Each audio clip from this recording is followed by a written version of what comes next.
You didn't marry me for my cooking. You got that right, baby. That's why we got little Junior over there. Bang, bang, bang, bang. Daddy, please. Must you embarrass me in front of my friends on every possible occasion? Now see here? That's your son. Private school got him off to diddy like that. Yeah, man, chill. It's your father. Mr. Jackson, Angela made this meal. It wasn't me. I can't take credit for it. It was Angela. Oh, very good. Very good. Good pick, Junior. Daddy, I told you that Angela and I are just friends. Mm-hmm.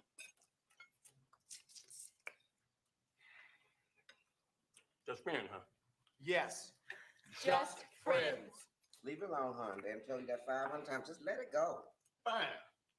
We change the subject. Now, Marcus, I hear a girl dog got you pussy whipped. Why don't you reverse it? Don't be pussy whipped. Whip that pussy. Look. Bang, bang, bang, bang, bang, bang, bang, bang, bang.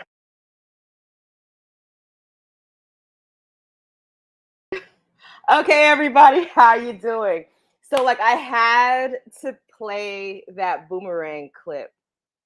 Trisha, this is what I was going to do, so I'm kind of glad that, like, I did that snafu earlier, so, you know, we could set the tone off on humor, you know what I'm saying, instead of anything else. But yeah, when I think about, you know, sex over 40, that couple, John Witherspoon and his wife and Boomerang, always come to mind, of being a couple that has a very healthy sexual life, you know, and it's something that, you know, I kind of aspire to one day, as freaky as it sounds, but I do like to have that comfortability with one person is fresh to me. But anyway, so hey, everybody.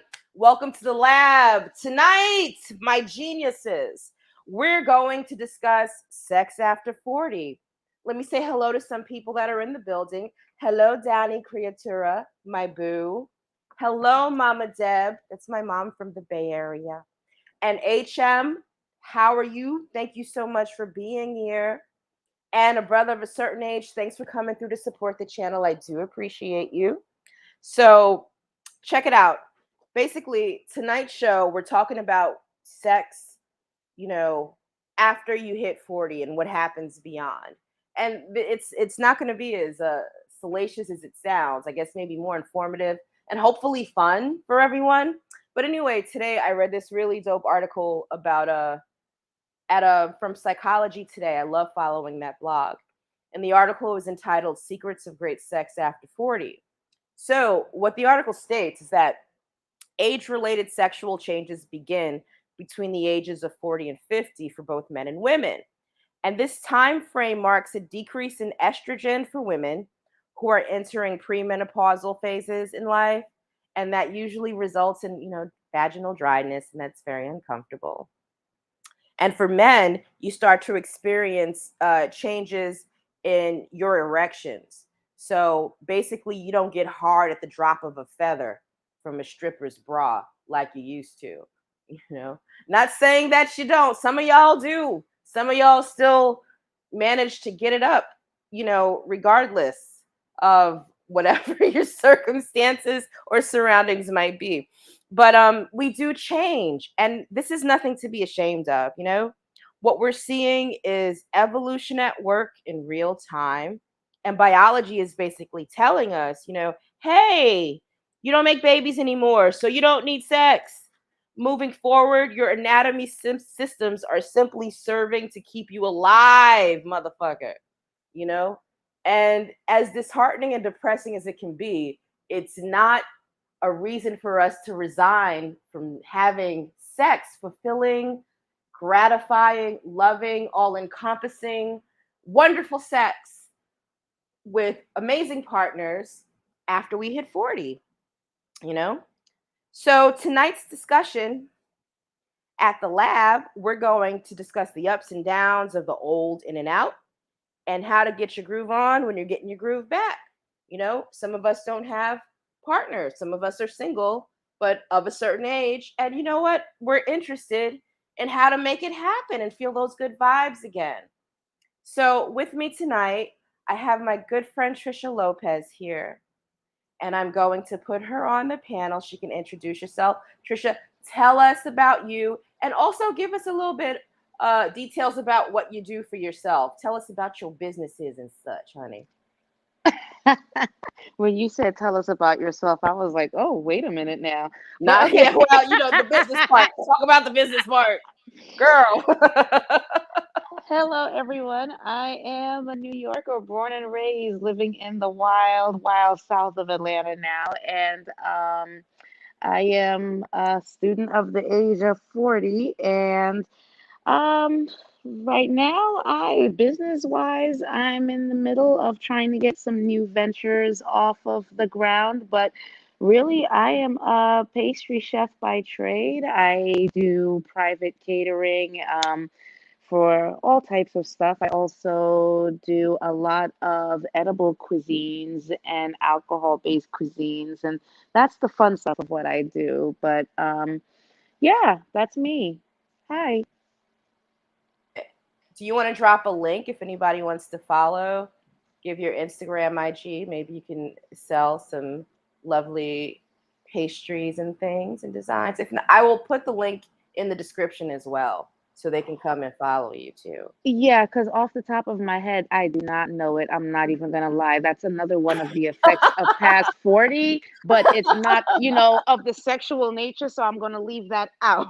Okay, that's cool. That's cool. I got you. No worries about that. But I'll tell you what though, behind the scenes, when you give it to me, I'll make sure I put it in the comment description. I mean, the video description at the top, so people can go follow you and support you. All right. Thank So you. you were saying something before about uh sex not being the end. Being older is not the end of good sex, it's actually beginning. I agree with that, because we do have more body comfortability. Like, you're gonna get all these rolls and stretch marks and all of that, but I promise you, under this fupa, there's some bomb ass kitty. You know what I'm saying? Like, we're at that point right now, no? But do you want to talk about that and expound on it?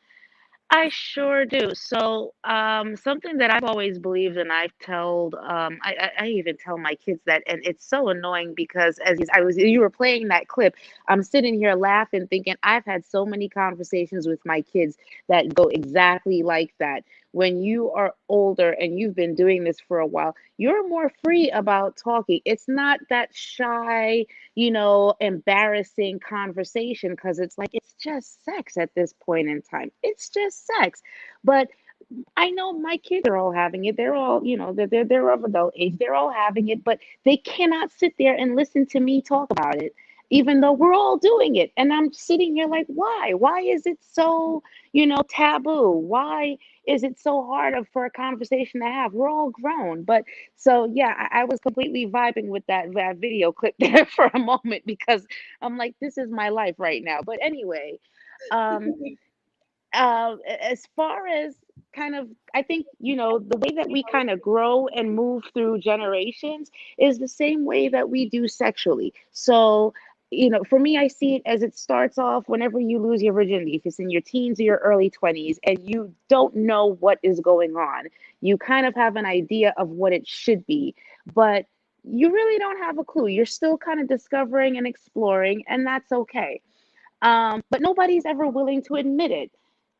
So I'm sure everybody's had a point where they dated somebody and that person was talking like, oh, I'm the best, I got this, I'm gonna make you boo ooh ooh, and then you get into the mix and it's like a defective firework. Nothing pops off, there's no spark, there's nothing.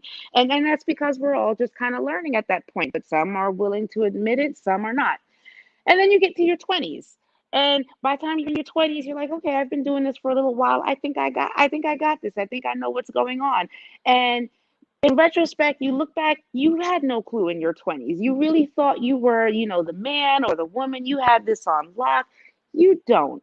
Then you get to your 30s and it starts to change a little bit. You're more comfortable with your body. You're more comfortable about what sex really should be. You're starting to really get an understanding of what turns you on, what makes you sexually aroused, what you're looking for in a partner, and how that plays into sex.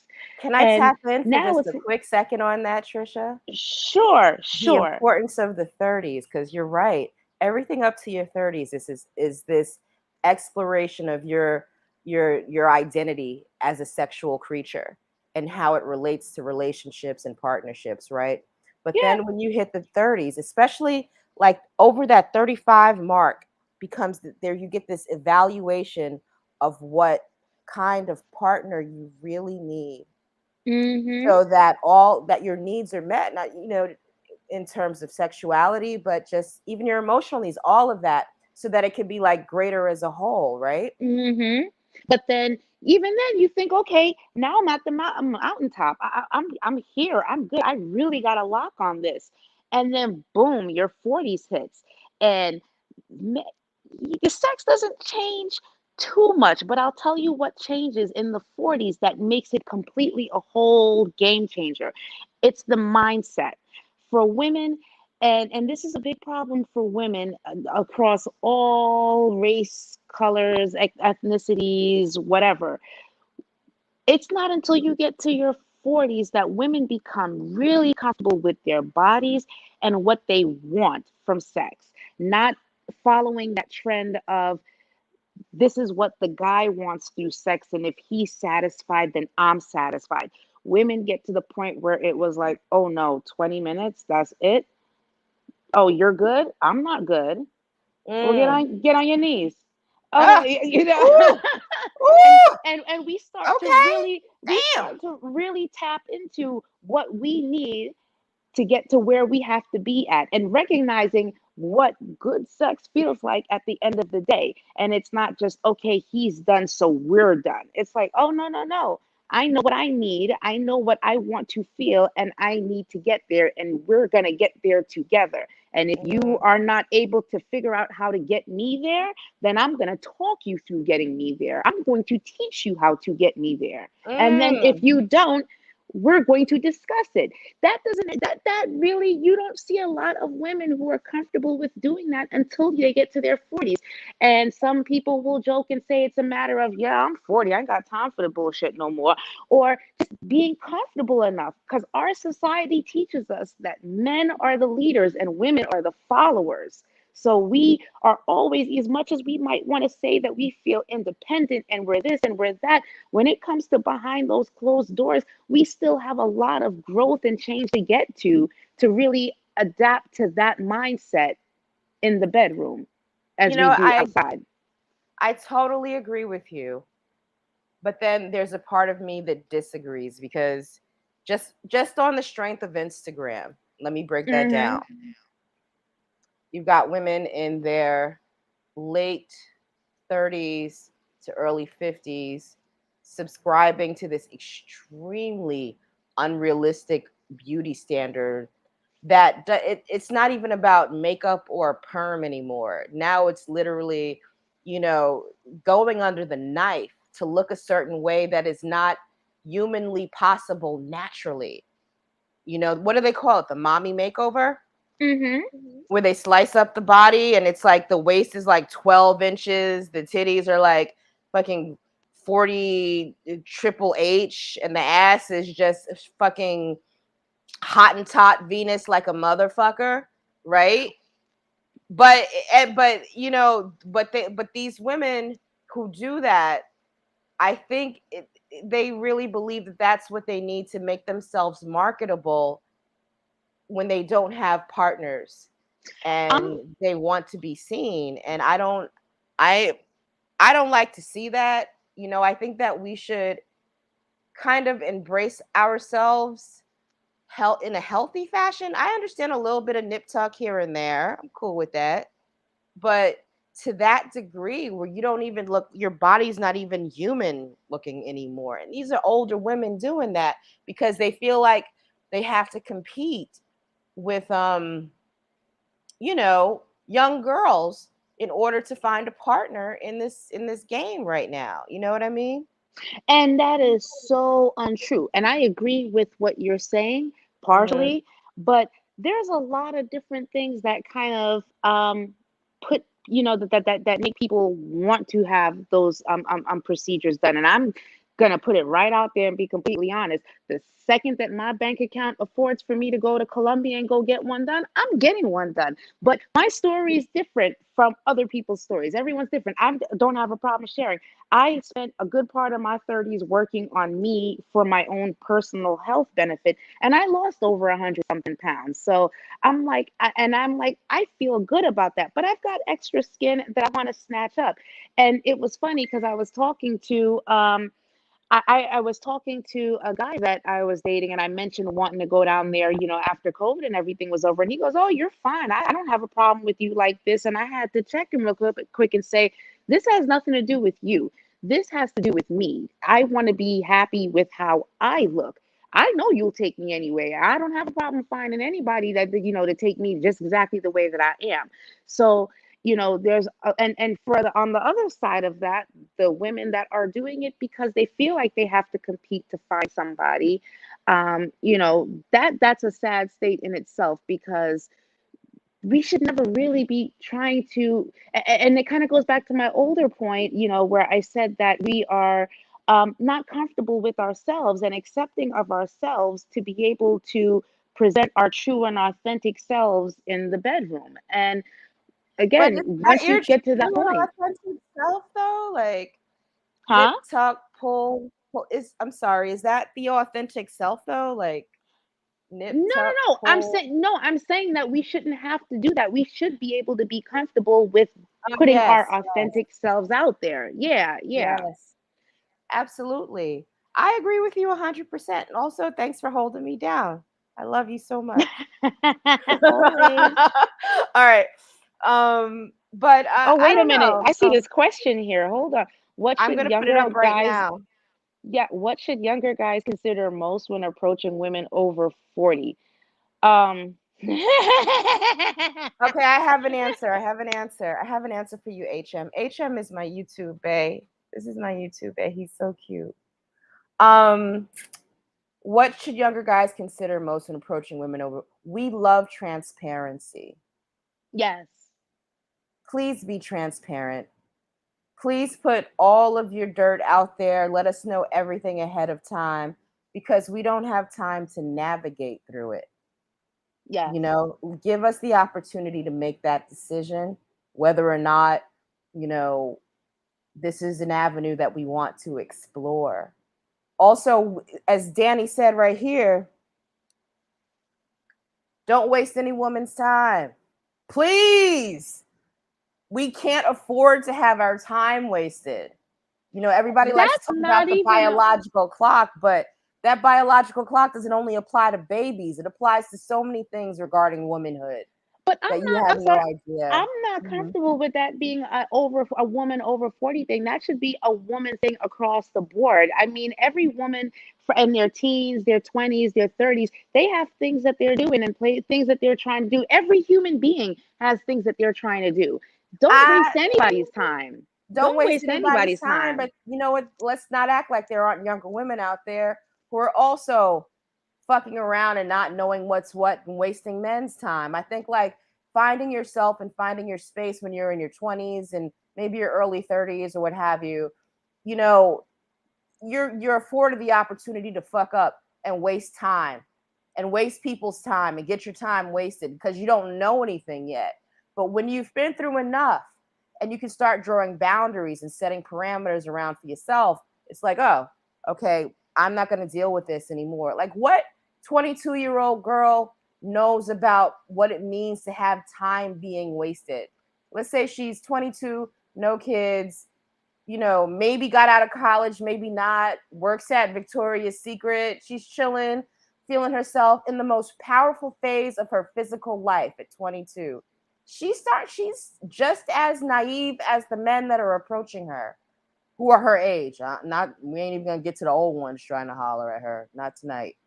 But but you know what I'm saying? This is the thing that kids have to do and explore with each other. So, but when it comes to you being in your 40s, you've been through enough stuff. It's just like, you know what? Danny's right.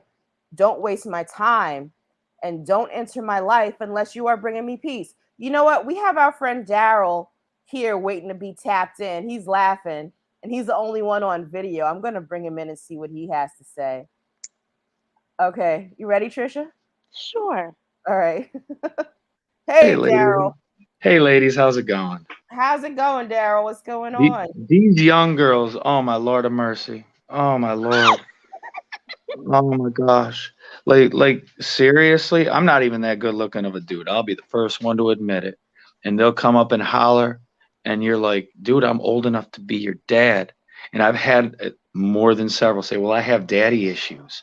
I'm not there Oh, to be your dad, man. Like, no, hell no. Oh my gosh.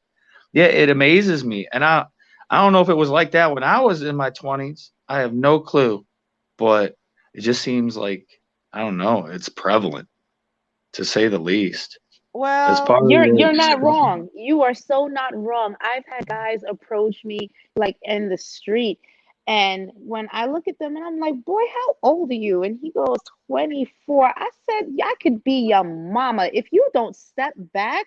And they're like, "Well, I don't have a problem with older women." Excuse me, I just said I could be your mother. Please go away. So true. Oh my God. Like I Ah. said, I don't know if it's worse now. Maybe. I don't know if it was like that back in the day. no, it's definitely worse now because, the kids today are up on that uh the girls are up on that daddy culture with the sugar Mm, daddy they got put onto game. So mm. I, when got- they see I an drive a older dude, they're looking. 1996. I drive a 1996 Dodge. They ain't kidding.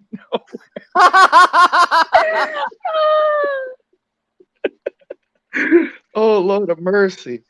Yeah. And then as far as like the scarring and whatnot, for me, it doesn't make that big of a difference. Like my wife, she had uh ovarian cancer, and she was like very embarrassed when we first got together about it, because she's got a huge scar up her belly.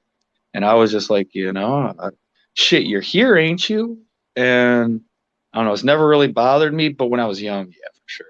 Mm, way more petty. I think as you get older, you start to realize as the hair starts to disappear and shit, you're like, mm. oh, Right, right. It becomes less consequential. It's most not really a deal breaker anymore. Especially, all right, this is something that I wanted to bring up, and I'm glad you brought up your wife, Daryl. Is that here's another issue that we have to explore tonight is the difference between what it means to have sex when you're in a committed long-term relationship, such as a marriage, versus when you're single. Like, how does that work post 40s? It's totally different ball game. And I feel like, for those folks that are out there in committed relationship, I feel like the most challenging obstacle, and I could be no, wrong, but the no. most challenging obstacle in getting some of that good has been overcoming, you know, like boredom possibly, or just you get into a rut or something like that. But I feel like you guys, you've gotten over the hardest part, which is actually having somebody to have sex with. That person is living in your house and they're there. So all of the work that needs to be done to have good sex is internal. You know what I'm saying? Communication, Well, all that stuff. But it's break it down for external me. too. It's external too because damn, oh, the job's fucked up this week. Oh my God, how are we gonna pay the bills? Oh my God, my kid's got a baby on the way. It's constant, and all of a sudden, Mm, sex mm. is it goes on the freaking back burner because you're too busy trying to make everything else happen. Try not to get gentrified out of your home. Oh So man, yeah, that's Right. true. it's constant, and when you finally do it, dude, it's like a lot of times just hurry up, let's just get this over with, and it's like damn, and you got to break out the music and flowers and hope for the best. Yeah, Hope yeah, that you- yeah. But it doesn't that get kind of cliche at some point? I feel like when it gets to that point when the everyday starts invading your intimacy as a couple, whether you're married or in a long-term committed relationship, you have to put extra work into restoring that intimacy so yeah, that you can bring that good sex back to your union, no? yeah, dude, you spot on, sister, spot Hmm. on, But spot on. I honestly still think that's easier than being single and trying to find somebody to fuck. Serious. No way, not even Yes, it close. is. It No totally is. way, It totally is. no Post way. 40. Yes, it is. I totally believe it. Oh. Okay, I I'm guess I so can't speak crass. on. I'm so crass and abrasive, y'all. I'm so sorry. No, No, I'm not. I can't No, really because I mean I've spent my 40s now as married, but dude, late 30s and shit, never had an issue finding sex, not well, even a little bit. I don't think men have the same issues. Like, as for me as a woman being single, um, I have a lot of boundaries that I'm not willing to erase, and a What lot of about before? standards. What about pre-40? Pre 40, Yeah, pre 40, I didn't have the same standards. I was still trying to figure my standards out. big. Yeah, I think that has a huge. I think you're absolutely right. It's a good conversation to have for sure. Oh, wait a second. I didn't know hold on a second. Identity. I didn't know I made you an admin. Did I? Hold on a second. Let me check my phone. HM, it was an accident. If it happened, I didn't even know I had admins yet. Ain't that Oh some shoot. stuff? I'm all fancy and whatnot right now. So, bear with me, you guys. I'm so sorry. Oh So Trisha, where yeah, do yeah. you live? Identity. You are an admin. All right. So Trisha, where do you live? I am in Atlanta now, but born and raised in New York. Okay. And out of all of my 40s, I have spent half of it married and half of it divorced. And I have to say that the circumstances might change, but the level of difficulty is still there. Actually, I think it was more complicated married finding sex than it has been since I'm divorced. And I am not having any problems finding it now a divorce. I'm like living my best life right about now. I'm sorry. I But need to like address something in my chat really quickly. I do apologize, you guys. No. Um, identity. I did give you a wrench. Thank you. And I don't know how to HM. If you're still listening, I don't know how to untime you out yet because this is the first time that it's happened on my channel. Like I don't know how to do this yet. I'll have to look at a tutorial later. My apologies. But I hope you stick around and wait for the, I'm hoping, what is it, 2-minute timeout? You know, come back. And that would be wonderful because your presence is always needed here. Thank you very much. Okay. Sorry, we're talking about divorce. But divorce, fucking divorce. All right, getting your mojo back and whatnot, right? Ooh. Isn't there something to that, Trisha? um I don't think that it's really based in sex. I think the sex comes along with the emotional and the mental aspect of kind of getting past divorce. And I will not lie, this was my second divorce. So second marriage, second divorce. So after I left my first marriage, I got all of the boo-hoo, oh, what was me? What am I gonna do out of my system? And by the second time, it was like, all right, kiddo, yeah, like pound on my chest. All right, I've been here before. Let's go. We got this. All right. And it was just kind of move on. I was okay with the decision and I moved on. Not everybody kind of has the luxury of being able to just ease on down the road so easily. So but I think that you're not really focused on the sex at that point. If you are focused on the sex, then that's a whole other toxic situation that was probably good for another for another episode and another topic of people who or go out and look for relationships when they are not ready for it, or they have their own work to do to even understand what they want before they go out and spread that toxicity out to everyone else. So I'll say that, and I'll leave it alone. But as far as it goes for sex, divorce sex, I think it's great because now you really don't want to deal with anybody's shit. You're like, all right, I've got my freedom, I've got my time, I know what I want, I know what I like, and you just go out there and you get it.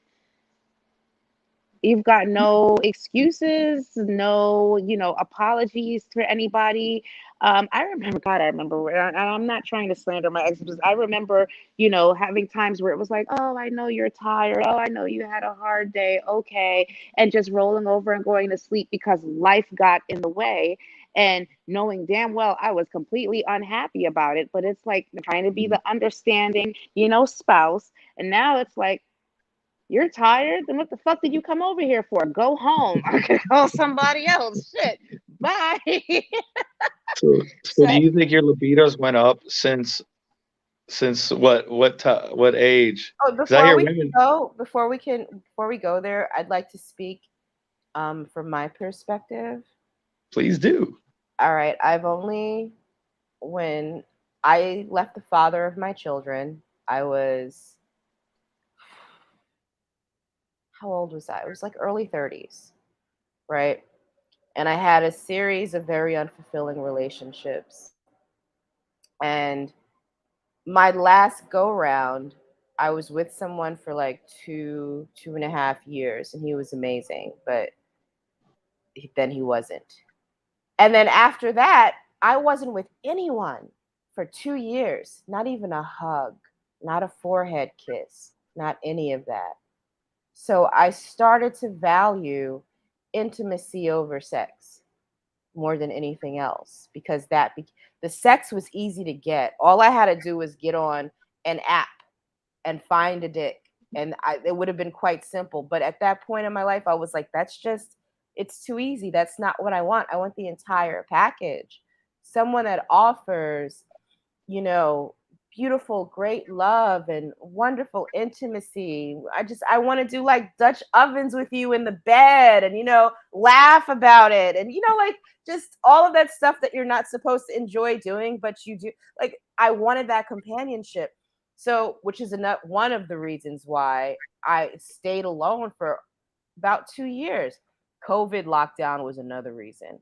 I really didn't get a choice, but But and I'm still trying to navigate it. And I don't think that I'm going to stop until I find that person that can fulfill my needs as a companion and a best friend and a partner in life.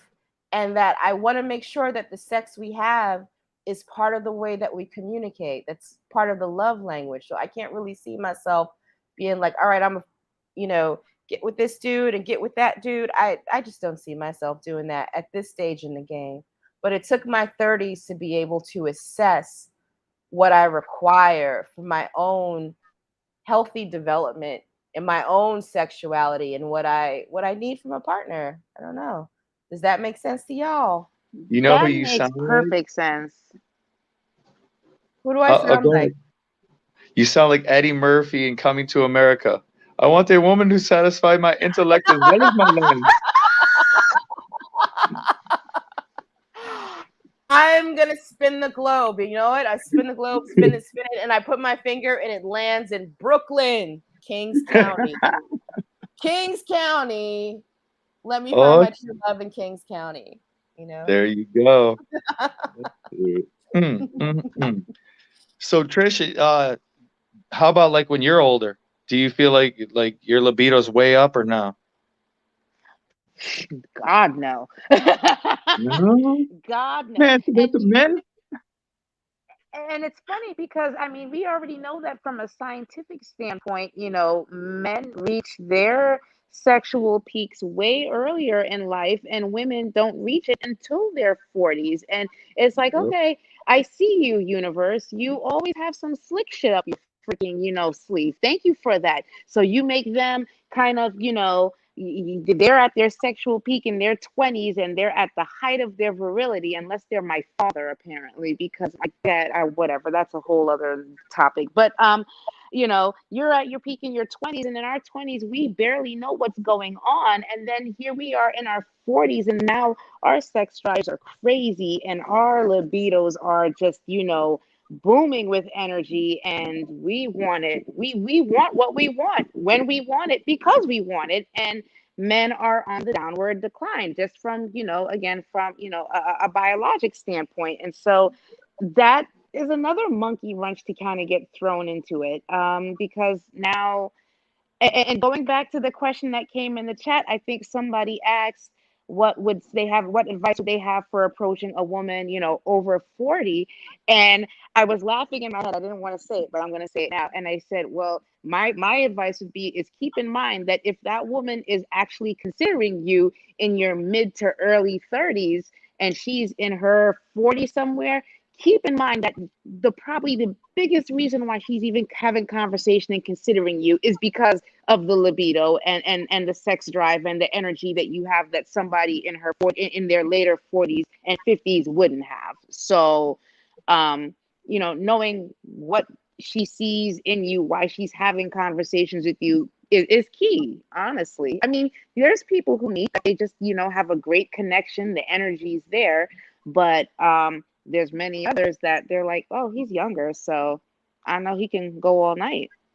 And I can't find anybody in my age group or older that can do that. Or Oh, he's still strong enough. His back ain't messed up from work. I know he can pick me up and throw me around this room real quick. Okay. wow. Break the Okay. Oh, Just Trisha, you saying. make me feel so corny. Why? For real, girl, you do. Because I don't even, I haven't, I might think thoughts in my head, but like at the end of the day, for me personally, um, I need more. I need more than just sexual gratification. Like I need more than that. I don't know. But anyway, Identity Withheld has a question. Trisha Lopez or a statement, getting back out there and getting it in is not as simple for a dude. Easily categorized as a creepy old man. I don't, and I get that. I mean, honestly, we're all human beings. It's not easy. And it doesn't come down to a female or a male thing. And I know that that's always been, men are from Mars, women are from Venus. But that's one of the biggest things I learned in my 30s, and from having boy children that are now boy men is the things that you thought about men and how they think and how they work, and how different they are from women is not always true. Sometimes that guy does hurt from that breakup as much as that girl is hurting, but he shows it in a different way. And that's probably another thing that I think we kind of start to get away from and realize is just, a stereotype versus actual truth is how we deal with things as human beings and our emotions. And um, yeah, that's what I'll say to that. But it's not that, and I will say, Kelly, it's not that I don't want the other stuff too, the emotional, because I am absolutely a super. I tell people, I say, well, I'm super pink on the inside. Like I'm a really big emotional person, but I think I took a different standpoint, for dating, what going back out there, and I said I don't want to put the pressure on myself to find the perfect person. You've been I through want to. enough, I've Trisha. been You've through been through enough. enough, Yeah. and So you I'm deserve just that out time here to. like, Yeah. yeah, I'm just out here like I mean, I'm not slutting it up, but I don't have any problem for anybody who does. I mean, do you?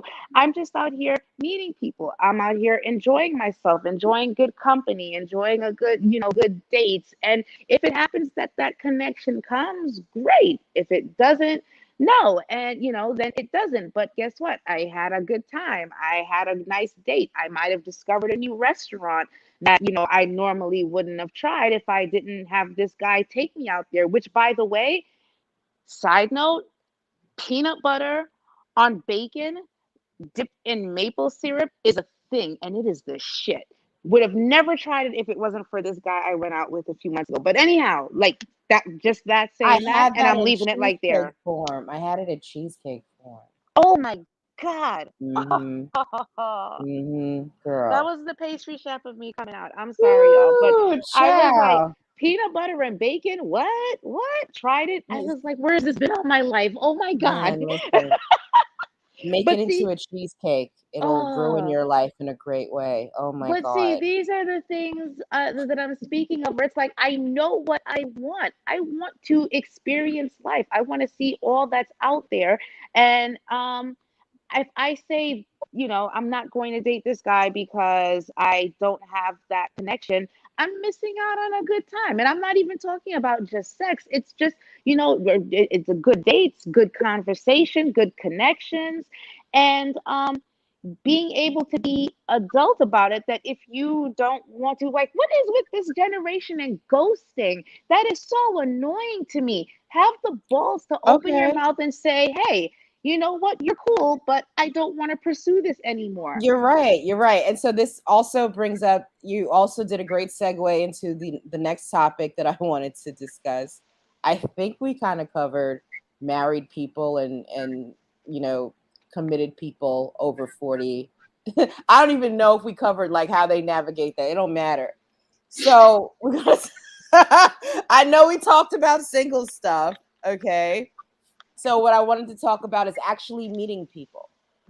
When you're using these apps or you go out and meet someone, they catch your eye, like how is everyone navigating that? Me personally, I've tried it, and I don't have the temperance or the tolerance. It's just too many strange people to muddle through. And Sure. I'm a little bit intimidated, but I'll be honest, I'm intimidated by dating apps because I don't know who I'm getting on the other side. So I'd rather be left alone or meet someone through a friend or something like that in a space that I'm comfortable where the people know this person. And I'm just so tired of having bullshit at my doorstep, like so ridiculously tired. I need to be able to vet people comfortably. They need to get referrals from people that I love, like all of that at this point. You But I've watch too been on many those. forensic files. I watch what? Too much forensic files. Man, I watch too much ID channel, period, bro. Too much ID channel, period. Man, listen.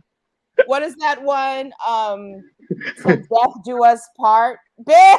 Oh Oh, yeah. child, Oh no. God. Old people No. shows. You're right. That's right. Another part of being over 40 is you get your old people shows that your grandma used to watch. ID channel, I think Daryl, you and I said it. It's our generation's Matlock and Murder She Yup, Wrote. Oh my totally. Yeah. God. All I right, don't so know. go ahead. I'm I sorry, get guys. on those dating apps and I find myself just swiping left, left, left, left all the time. It allows me to be too judgmental, and I get it all wrapped up in my head on that stuff. But I, Kelly will tell you I am the most people social butterfly talkative person. You could put me in a room of 20 strangers and I'll have half of their IGs and Snapchats by the time we get out of that room and we can be in there for 20 minutes. I'm just a social person. So I find myself meeting people at the gas station, at the grocery store, at the hair salon. I was like getting my hair straightened the other day and ended up, meeting a guy. And I'm like, I look like crap right now, but I like that. I like that you approach me while I look like crap. Okay. So, but, um, so and I kind of it's kind of just like God, you never know what you're gonna get no matter how you meet them, whether it's online, whether it's at the grocery store. I have, I've gone out on dates and kind of dated people that were referred to me as friends, by friends, I should say. And I thought, okay, this is going to be trustworthy. And then it wasn't. So you kind of, it's a crapshoot no matter where you are meeting people, how you're getting to them, whether they're getting vetted by a friend. And then you have to turn to your friend and go, girl, what the fuck is wrong with you? Why you set me up with this asshole? Seriously? Seriously, there's really no defense for it. It's just I you don't got. know. My friends would never. My friends are so good to me. They know. They wouldn't. Mm-mm. I don't. I like. I don't. I don't believe either one of you would set me up with an asshole. I It's really not don't. that no, it's not that anybody intentionally tries to set somebody up with an asshole. But again, when you're going off a referral, that person is summing up what they think you would like or what they find attractive and think, oh, maybe Kelly or Trisha would like that too. So it's always that subjective that comes into play. Like, what she is okay with, you might be completely triggered by, something, and it might be something stupid like, oh my God, he's got a huge gap in his teeth. Oh my God, I can't deal with that. I mean, if people are superficial like that, where somebody else would look at it and be like, oh, that gap in his teeth is so sexy. So, that's just, a really basic example. But, we all look at things subjectively. You know how they say there's somebody out there for everybody? That's the case. No. Well said. Well, Well said. that is well said. So there's something else that I wanted to approach. I think we got the married problem, maybe that just all right for the married people over 40, in your 50s, in your 60s. If your shit is lackluster, have conversations with your spouse. Make it a point to actively date that person and court them all over again so that you can renew your intimacy. If you're single, you know, you'll find love where you find it. Apparently, I think that's the only solution that we got for that. I don't even know at this point. I It's say don't go everywhere. looking for it. Don't go looking for it. Live your life. Enjoy your life, because these days you will not get back.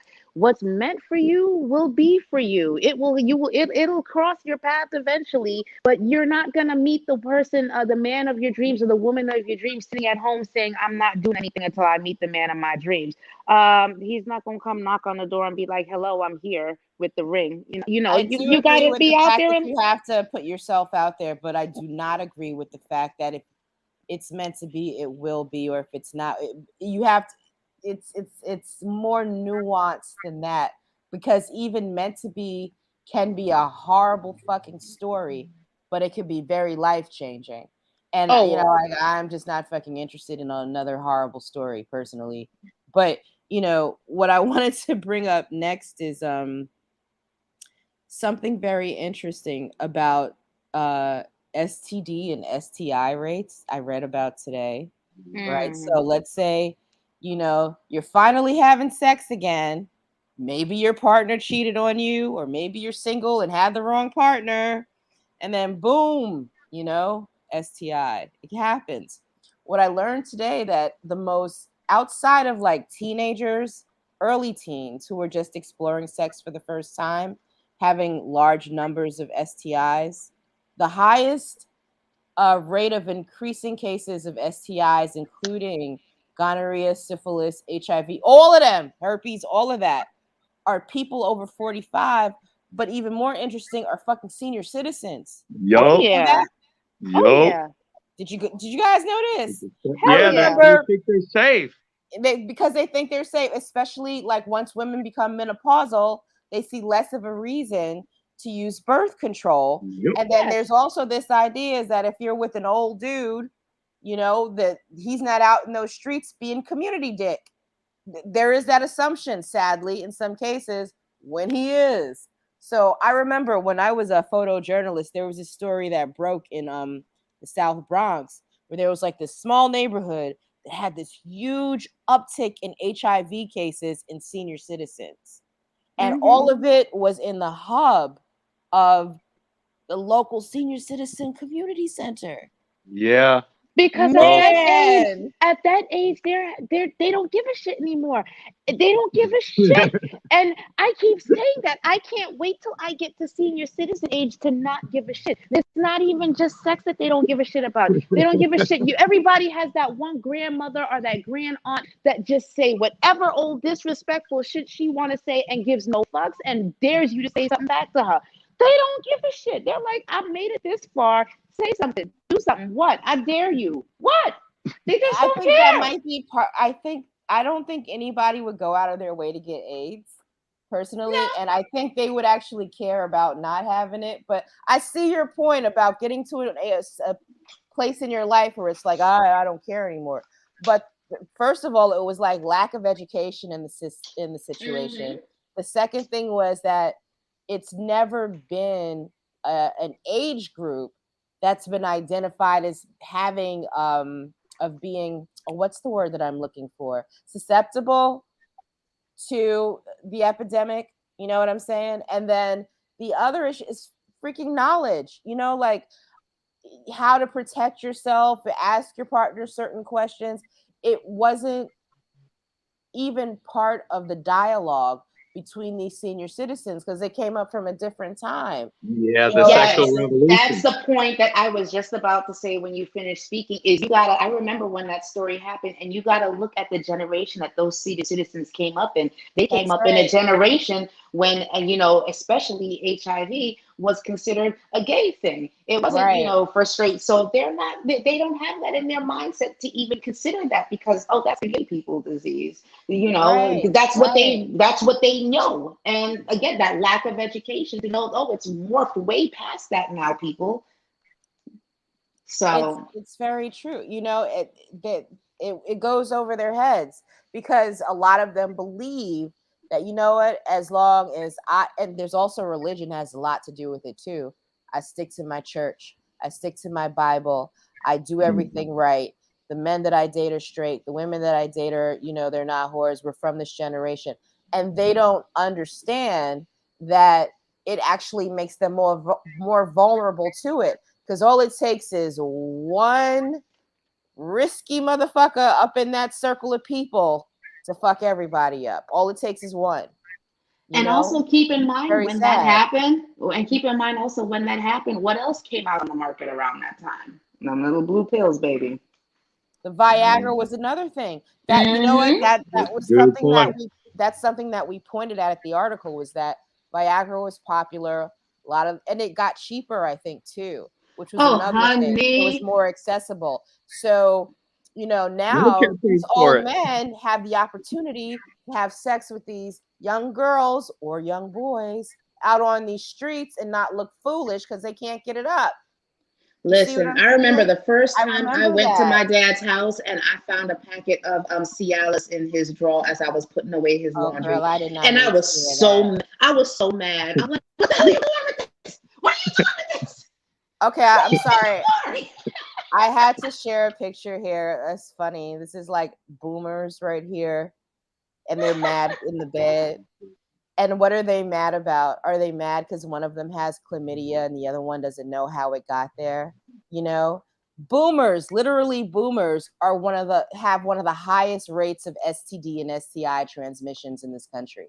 Boomers, the people that give us all of our problems with their politics and their antiquated ways of thinking and blocking everything that we want to do to be progressive. These motherfuckers are dripping with horrible, horrible things. The boomers. Just wanted to get that out there. And I'm going to leave the picture up there as we continue to discuss what y'all were talking about. Go ahead. I'm sorry. I think what Trisha said about old people not caring, though, a lot of it has to do, they're in a convalescent home. They ain't too much to live for anymore, you know? You're like, dude, I'm stuck here with these old people, and I do have those blue pills. At least I get something. And it And wasn't even that I was mad. It was just the pure shock of it because I fell into the same kind of trap too. I was in my early 30s when that happened. I'm like, you're 70 something. What are you doing? You're having sex? Like, and then now here in my 40s, I'm like, man, I hope I'm still getting it in my, 70s, 80s. Shoot, please. So it was just a mindset that I was in at the time. I was just shocked and appalled. Like, what? Oh my God. Daddy, you do those things? Oh my God. Yeah, I cannot relate at all. My father has always been a whore as long as I've known him. And Mine like too. I don't know what that means to have a chase daddy that hides his business. Like, I don't know. There's always been women around and fighting over him and him fighting them and babies popping up all over the place. Like, that's all I know, sad. Honey, But I've true. got 6 brothers and sisters, and not one of us share the same mother. I know what my dad is. I just thought that being, an older man, all gray, complaining, you just got over prostate cancer 2 years ago, and he was like, "Oh yeah, I'm cancer free. I'm finna put it in the work." So I was just shocked at that. I'm like, yeah, my dad's been a whore. G. Brian says your dad is #goals. Oh, why does every guy always say that? And every guy always says that your dad is gold, man. I fucks with him. I don't blame him though. Like, if I I was don't either. I don't blame. It is. I can see how it's awkward for someone to see their parent in that way, and that's all that I'll say about that. I'm just not one of those people, unfortunately. So Listen, my mom was never married to my dad, and I remember I was 19, had my own kid. And I remember, we had, like it was typical in New York, the multifamily houses, and I was downstairs with my son, and she had the upstairs to herself. And just because my mom never dates anybody, I've always been able to just walk into stuff. I come upstairs and I'm looking for my mom to talk to her and walk in with her and this guy. Oh my God, you would have thought the house was on fire the way I ran out of there, screaming and yelling. Oh my God! Oh my God! What are you doing? What? It was horrible. But it wasn't, it was the shock for me because it was like, you don't see your parents like that. And now, and I've tried to be the exact opposite with my kids, especially because, I'm a therapist in training, and I've always tried. I grew up in a very, sex is not a thing you discuss or talk about. It's, you have to be prim and proper. And I'm completely barrier breaking for all of that. So I try to be super progressive with my kids. I don't want them to have to be going out there and trying to figure out, oh, I think I'm pregnant. What do I need to do? I want them to be able to freely come to me and talk and say, oh, Ma, I think I'm fucked up in the game. Yeah, I need your help. And for me to be there and supportive and helpful to them. And so I try to have those conversations with them, and they're in the old school mentality. Like, ew, gross, I don't want to talk to you about that. Oh my God, no. Oh my God, no. Why are you talking about this? And so you can't win for losing, I guess.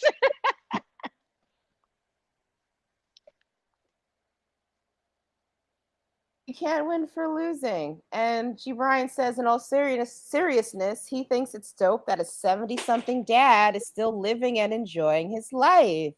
That's a Yeah. beautiful thing. I I'm agree with with you on that, that. man. I agree too. I agree too. I gotta and I'll give you a check in on that. He just turned 82 in July, and it was really funny. I had a dream about him Oh, two that's weeks so ago, great. and I'm trying to call him like, oh my God, I had this dream. Let me make sure he's okay. And I'm calling and calling all day. I couldn't get him. I'm having a panic attack. I'm ready to call NYPD to do a whole, wellness check and break the door down and make sure he's okay. And he finally answers the phone around 9 o'clock. This Negro was out on a date. Good for him. And I'm just Wow. like, Dad, oh, for the love of God, Dad. But at the same time, I'm like, man, I hope that shit is genetic. I mean, like, if you know what, Trisha, because I know you and we talk, It you know probably what? I is. think you're gonna Yeah. be okay. Yeah, you're gonna be all right. You're gonna have your kids are gonna be looking at you the same way when you hit your 70s. Like, come on, mom, really, No, they really? should they should be used to it by now. Because even See, now, see, they now should be you see used to it how by I am now. with my father. That's how I am with my father. See there, like, oh, that's Is her. there any is there any men like over 40 that are listening right now? Because I got a question. Okay. It's like dude, like when I was young, the orgasms dude were huge. I mean, like amazing. And they are not the same at all. Not even close. That's an excellent question. Dude, it's Any not for man over me. 40, can you talk to Daryl here about it? How orgasms have changed. This is what this I mean, forum how is personal are we about gonna get here? tonight. No, no, How let's personal? talk about these things for Okay, because real. like before, when I was in my 20s and early 30s, mid, almost late 30s, dude, you'd shoot and it could shoot across the room. And now it's just like, oh my God, it's not even close to the same. I mean, don't get me wrong, I'm still having a great time, but it's not the same. It's Not not even shooting the close. way it used to. Well, brother of a certain Yeah. age says, nah, bro, they still strong for me. How old? Brother of a certain age. How old are you, brother? Let us know. Because I see that gray in your beard. That salt and pepper is very sexy, by the way.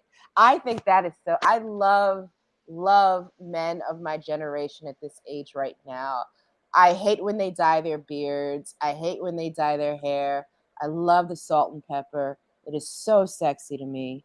Woo! Is Anyway, that I just had to is share that that. like He's old enough to know what 48. they're doing and young enough to still do it? What? That just for men commercial? Old enough Yes, to know yeah. what he's doing, but young enough to still do it? Yes, yes. Okay, a brother of a certain age is 48. Danny Yeah, me also too. says he's 40. Uh, Danny's 46. 46. And he says, I can still blast like a rocket ship. Damn, maybe it's Okay. me. I'm Maybe it's gonna throw something out there to that, even though And I'm hold on not a a second. man. One more, Trisha. We got G. Brian over here. He's yeah, Hmm. over 40. And I don't shoot across the room like 19-year-old me do. yeah, Did. That's thank you for being honest, Mr. Bryant. Okay. yeah. Mhm. It's real shit, man. I forgot there was a movie about sex, and it was a gay brother, and he was like it was like on HBO or something. It was a movie, but he did studies about ejaculation and how far it would shoot at a young age, and how it no longer did as people got older. And damn, I wish I could remember the movie.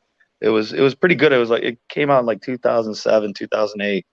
Okay, hold on a second. G. Bryant also says over 40, I got a spurt or two and then a few dribbles for you. G. Bryant, we know that's a lie, sir. Continue what you were saying, Daryl. No, I wish I could remember that movie, dude, because it was like it wasn't a documentary, but it was based upon this sex therapist's studies over the years of mostly men, and that's what he was saying. And at first, I didn't buy it. I was like, "Oh, that's bullshit," because this is like 2007. Now we had what 20, damn near 2022, and I'm like, God damn, that dude was right. And it's Mhm. even like, dude, it doesn't last. Like you know how like when you get your orgasm, you're mentally like, oh yeah, the hairs on the back of your head stand up, doesn't last as Mhm. long. Mhm. It, Mhm. I'm it's not not a the same. guy, but I will tell you that, and I'll throw it out there from a biological perspective. Water. like I was really surprised how much water intake plays a part in how our bodies function. But I mean, we are what, 80% water, and I can tell you that I notice it during during sex. I notice when I'm dehydrated versus when I'm fully hydrated, because the lubrication, the female ejaculation, which, yes, is a thing. It is a thing. Squirting is a thing, and it is okay, and it is comfortable, and it is beautiful. Why people still don't believe that, I don't know. But I notice the difference if Spoken like I'm a true dehydrated. Scorpio.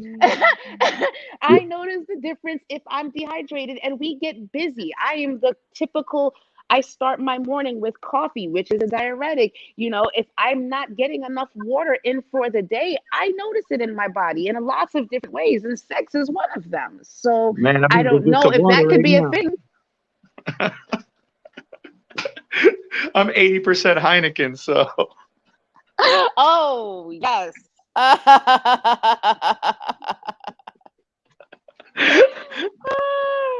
oh man, I can go grab some water right now. There you go, D. Bryant. See, he said it. He said volume and force of I think that's ejaculation, but he got evacuation there. But directly proportionate to arousal levels, and then you factor in diet, health, and fitness levels. Absolutely. And it goes back. You remember when we were younger and they used to, that little, rumor started going around that, oh, if you drink pineapple juice, then, your cum will taste good for the girl that Nope. you with, whatever have you. And, what we put in plays a I'm big sorry. part to When what did you comes say out. you heard what when did you say you heard that? Oh God, I think I was in high school when that was like the thing that Oh, was going okay. around. Yeah, like you Yeah, drink I've heard that pineapple too. juice, it'll make your cum taste good, and Yeah. I've heard Oh that too. wow. Oh, nobody can spell ejaculation in the chat. Hold Ah. up. Ejaculation. Ejaculation, motherfuckers. God damn it. But Damn yeah, spell check. so diet is very important. And you know it's something else that's really important too, that I think a lot of people in our age group uh don't check as much as we should. And it does affect our sex lives, is cardiovascular health is really important to be on the ball with. You got to get your heart tested. You have to make sure that everything is all good, you know? Especially if you are of African American descent, where we have the highest rates of cardiovascular, issues. The Right. high blood pressure, the hypertension, we are predisposed to it. We have to be checking on those things the older we get. We have to be checking on everything. Women have to be checking our boobs out. I had my first mammogram the other day, and Oh it was God. like, who the hell thought this damn idea up, and who invented this fucking machine? But You would you think do it. 2021 they would have something that's a lot more like friendly. We think at this point. I mean, Jeff Bezos can go to the moon, but our titties are still getting smushed in a fucking mammogram machine. Like Oh, it's pause. just not fair. It's It's not. not fair. But pause this whole conversation, because G. Bryant just said, if I can make a partner squirt, then I could die a happy man. My man, it is not on you. It is on her to know her body, know her controls. Because a big thing about women and squirting is Trisha, most women, Trisha, yes, Trisha, yes, Trisha, yes, Trisha, yes, Trisha, Trisha. yes. He always says that. I don't know him. I didn't know he always says Yeah, that. I do know him. He always says that. But still, a There's lot of videos for women that. don't. Yeah, but a lot of women don't realize. You know how many times I've heard that conversation where women think that they're about to pee and they hold it in because they're thinking, oh my God, I don't want to pee while I'm having sex. And it's like, that's not it, honey. That's not what you're about to But do. not No. all women squirt across the room. Some of us are gushers. Thank you Yes. very much. Yes. Okay. And, sir, if you have a problem with gushing, then I suggest you find yourself a squirter. Thank you and good night. Hey, speaking of getting tested and stuff, dude, us guys got to get a finger jammed up our ass. Oh yeah, that's Yeah, another. Yeah, that's a tough yeah. motherfucker right there, man. I Cause don't really have that much pity because we got this thing called the speculum when we go to yeah, get our no, I pap did, smears. I did. So you got Fair enough. Say no mas. But all right. for guys, we just think of it as like exit only. Yeah, well, some of Yeah, y'all, no, okay, fair enough. some of Fair y'all, enough. okay, Yep. and so We all some Listen, gotta straight go through ones it. too. If you think And about a colonoscopy, we all gotta go through it too. So I'm putting it off mhm. as long as I can. I feel like there's a perfect segue there to anal sex, but I can't come up with the exact words to be like a nice smooth transition to it. I hear it's the best orgasm, man, for a man. I've always wanted to try it. I've always wanted to try anal sex. Try what? Anal sex. I've not. That's one thing that I've not tried, and I would like to try it one day. Hmm. I have no desire whatsoever. Um, but I do hear like men, because it rubs your prostate. Oh wait, So hold up a second, real quick. Manual prostate exams are actually less accurate than the new blood test they have now. So Daryl, next time you go to your doctor, you better have them talk about that blood test as an thank you, option. G. Bryant. Okay. All the Appreciate men that, out Mr. there, I'm Bryant. going to leave this up here for a minute. So even though we'll talk about other things, but Yeah, there are a that's a lot good of one. men that are unaware of this. So if you don't want that very invasive um, testing going on in your nether regions, you do have another option beside that. Trisha, why can't they give us options like that though? Like this shit is actually kind of fucked up and gender biased because why do I have to still sit in that fucking medical bed in those stirrups with that damn speculum? Just why can't we just have a blood test? For the same reason that we have old men up in the Capitol debating whether we have control over our bodies or not. But again, whole other story for a whole other day. And that's a whole soapbox I can get on forever, but I will not do that tonight. No. Oh, wait a second. Danny said getting pegged is good. All right, Danny, that I've done before. I've pegged men. I do very much enjoy that. Anal is a lot of fun. Anal is not is I would like to explore it more. I just haven't really. I feel like for me it's not that I just want the right partner to bring me there. You know what I mean? Like I feel like I dropped the ball with the virginity stuff, with the vaginal virginity. Like I want to do it right with the butt virginity. You know what I'm saying? And I'm in my 40s and I'm still talking this way, but it's got to be special. It's got to be special, you know? And anal is a lot of fun.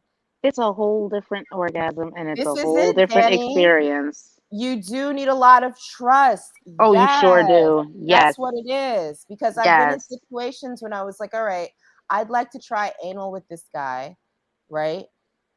He's my boyfriend. He's amazing. And then we try it, and he's like not very kind about it. You know what I mean? Like lube, please. Some, a drop. You know what I'm saying? Don't we need that? Isn't that part of the deal? But then I was turned off to the whole idea. If I can find a partner that'll take their time with me and make the whole entire exploratory process fun, I'd be so down for it. And And like it does Danny take said, trust. communication, because that communication is hella important. Because if you think you just about to go in here in like 2.5 seconds, no, you got to listen to me and you got to hear what the words that I'm telling you. If I say no, okay, no, stop, you should stop. You need that communication just for feeling comfortable, for navigating through it, everything. Mhm. You definitely do not rush into anal. And yes, Absolutely. what did he say here? Was this what? Motherfuckers watch too much porn. You're damn right. You're damn Exactly. right. Mm-hmm. You know? Porn has been screwing up the minds of young people going into the world of sex for generations. Oh my lord. Absolutely. I'm scared for my son. Like because I know he's seen some things. He's too plugged in not to. Mm-hmm. And I'm trying to do everything that I can right now to keep him from becoming like this insensitive douchebag, which he's not at all. He's still a really good kid, good heart, but I see what it turns these young dudes into, and they really have like this very uh disjointed view of women and relating to women behind it. And one thing about being in my 40s and dating is that I'm so glad I'm not in my early 20s and dating. You Or know what I mean? I couldn't even imagine. Do these kids know how to connect with each other anymore without all of this like weird programming they've gotten from like porn and Tumblr and being inundated with all of this like this constant barrage of sexual information? It's just like I couldn't imagine personally. But you know Personally. what's crazy though about porn is that we as human beings have evolved so much sexually over the years, and porn has not kept up with that evolution at all. It's still pretty basic and antiquated, like you said. And it's like, Mhm. how is that still a thing? It's Side even note, worse now, I think, because yeah. at least like in the Dirk Diggler days, I'm doing Boogie Nights references. I'm sorry, guys, but it's the best that I can do. I'm getting tired, and this is going on a lot longer than I thought it would. But in the Dirk Diggler days, there was some kind of artistry to pornography. You had cinematographers. They might have not been great, but they tried. You had editors that spent their times on reels and getting the right cuts together. You had people that fancied themselves as actors. But now we live in an era where you can go onto Pornhub and some dude who just raw dogged some chick in the back of his car that he met from Tinder decides to upload it. And now that's porn right now. And it becomes this very like, what's the word that I'm looking for? It's there's so much apathy in sexuality when it comes to porn, where it's more like a 15-minute display for fame, for the sake of bragging rights, has absolutely nothing to do with sex, but it has a lot more to do with look what I just did. You know what I mean? Instead of anything involving the artistry of recording sex or the act of sex, the artistry of the act of sex itself that is lost in this generation. The intimacy is lost. So much of it. I don't know. It is When I cool. was young, when I was young, oh my God. No, I mean, I never had kids. My wife was the first person I ever dated that actually had a kid. I never wanted any, but I don't know, man. I was pretty fucked up when I was young. I think most of the young dudes I knew were like there was no intimacy. It was just, you went to the bar, drink, pick someone up, go home, have parties at your apartments and stuff, and people come over and I don't know. It took me a while before it finally became intimate. Probably like 25, 26, I finally like Mhm. was ready to slow down a little bit. I don't know. It was The off the Mhm. exchange hook. of energy, that is it right on the nail on the There is head. no exchange of energy. Uh-huh. Yeah. All right. So this is the final thing that we're going to talk about because I got it. It's already 11:30. I was only planning on staying on until about 11:15. It's But sex though, Kel. It's I know. sex. What do I know about sex, Trisha? I'm this old corny, prudish old lady. You know, I don't know nothing about no sex having. So, the one thing that I wanted to talk about is the final thing is communication and how important that is, whether you're single and you're feeling out someone new, or whether you're in a committed relationship and you're noticing the different, the energy shift, the sexual energy shifts in your relationship. Can we talk about the importance of communication and how that can make for better sex? Absolutely. And I'm going to take it even a step further back. It's not even just the energy shift in, with regard to sex and intimacy. It's about the whole person. I've met people and went out on dates, and their energy is just not where I'm at. There's nothing stimulating about them. There's nothing but pulling me into them. And I can't even, and then it's like, so what's the point? Why would I want to have sex with somebody who does not match my energy, cannot engage me in conversation the way I want to be mentally stimulated. There's a dance that happens before you get naked and in a bed with somebody, and that dance is mental. It's everything else. It's the interpersonal communication, the actual verbal communication. It's all of it, and we take it for granted. I don't even think people recognize that as a step to having sex, and it's probably one of the most important ones. I can't even front for sure. No question. No question. It's all the way around on that for sure. If there's no Hmm. communication, you didn't talk all week, and you're expecting, good sex, that is not going to happen. Maybe a quickie if you're lucky on the married end, but it ain't it ain't what you were looking for, without a doubt. I went on a date with a guy 2 weeks ago, and God, he was absolutely gorgeous. I was just like, oh my God, I am attracted to this man like nobody's business. And when we went out to eat and had, conversation, I was completely turned off. Like, oh my God, he's dumb as a fucking doornail. I can't do this. I just can't do this. And that's just the basic level of communication. I'm like, if I can't even have a conversation with you at dinner, how are you going to be able to communicate with me in the bedroom? Where am I going to get my attraction from? Because yeah, you might look great, but you're dumb, and I'm not mentally stimulated by that. So I can't be physically stimulated if I'm not mentally stimulated. Goes back to that baby brain syndrome, man. I'm telling you. Oh my God. Ruins it right off the rip. Ah, yes, the baby brain syndrome. Do we even want to go there? Or you know what? I should play that video. I should. But before we go there, it's ridiculous, you guys. But before we go there, what I want to do is further discuss communication and why that's important. Even when it comes to being single, we have to make sure that we communicate with new partners the things that we expect in our relationships. It's so important to be transparent about what you want and how you feel and Mm-hmm. what you expect, and create the rules of engagement for your relationship in the beginning and set that foundation.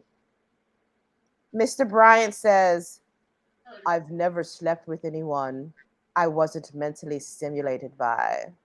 I believe that, sir. So, anyway, let me hide that. And that's communication. It takes that. You got to communicate with that person to get mentally stimulated.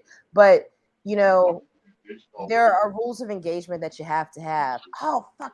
I wanted to talk about too was like birth control for people over 40, when a lot of us were, but I don't even know if I want to get into that now, but I'll just say this really quickly. In regards to birth control, another reason why, like we stated earlier, there are a lot of STIs and what have you that get spread throughout like older communities is because a lot of women, they don't need it because they're menopausal, right? But even when you're premenopausal, that's something to consider, and that's something that you need to talk to your partner about when you're in this stage of the beginning of getting to know each other. Because the last thing you want to be is like fucking 46 years old. You got 3 kids in college, one already married with a kid, and you're expecting a baby the same time as one of your kids are. Nobody wants to deal with that. Mm. You know what I mean? So it's up for discussion. There's in regards to birth control too, something that we should also add is that uh there was a time when they used to say that hormonal birth control was unhealthy for women over 40 because of blood clotting and a possibility higher incidence of strokes. Now they're saying that's not the case. I don't know how true that is. Do your research and talk to your doctors about it, ladies. If you meet someone and you want to make sure that you lock down your fortress so you're not spitting out some more bastard kids. You know what I mean? You don't want to be doing that while you're pushing 50. That shit is whack, right? But there are other alternatives that are, non hormonal. You can look into things like vaginal contraceptive gels, the sponge. They still have copper IUDs if you have time to go to your GYN and get fitted for one. Diaphragms, the same thing. You got to get fitted for it. Cervical cap, same thing. You got to get fitted for it. So make sure that you protect yourself so you're not having babies by someone who could possibly be another nightmare for you. Probably even worse than the nightmare that you had when you were 27. You want to avoid that dude. Like Condoms, man. Condoms. condoms too. Condoms, dude. And then you're gonna last longer if you're a man. So it works out better for everyone. Mm-hmm. And then getting tested, you know, Yeah, for sure. getting tested and committing to monogamy when you're with that person. But then there's that right there. When you're single, can you even trust the new person that you meet to be monogamous? You can't really. It takes time, doesn't it, to figure it Yeah. out? So condoms for sure, because that isn't that, you know, all that other stuff might, you know, protect you from having bastard children, but they won't, but it won't protect you from, you know, dripping green shit from your pussy for 2 weeks. Exactly. Sitting down Exactly. and burning when you pee, it's not going to protect you. You know, so Nope. it's really important to have this communication with your partners, ongoing communication, ongoing. Definitely. Without a doubt. Ms. Cal, I gotta get my ass moving, but All right, love sir. the Thank you for show. I had a coming great out. time. Ms. Trisha, nice meeting you. Nice meeting you too. Have a good night. You as Good well. night. Good night. Good night. I don't know if I should show that video, Trisha, of the baby brain syndrome. I'm not gonna do it. It's just like it's ridiculous. It's some TikTok video with this little young girl. I don't think she's even over 25 yet. She has 3 kids, 3 baby daddies, and she's rating them on a scale of 1 to 10. But who they are and the choices she made are so scary. Oh, we lost Trisha. That's all right. All right, so maybe that's a cue, y'all. We're going to wrap up the show tonight. I want to thank everybody for coming out tonight and joining me for this lovely live discussion. I hope you walked away with a little bit more knowledge.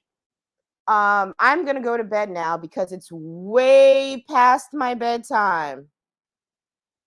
Hold on a second. She's texting me, but I'm gonna wrap up the show anyway.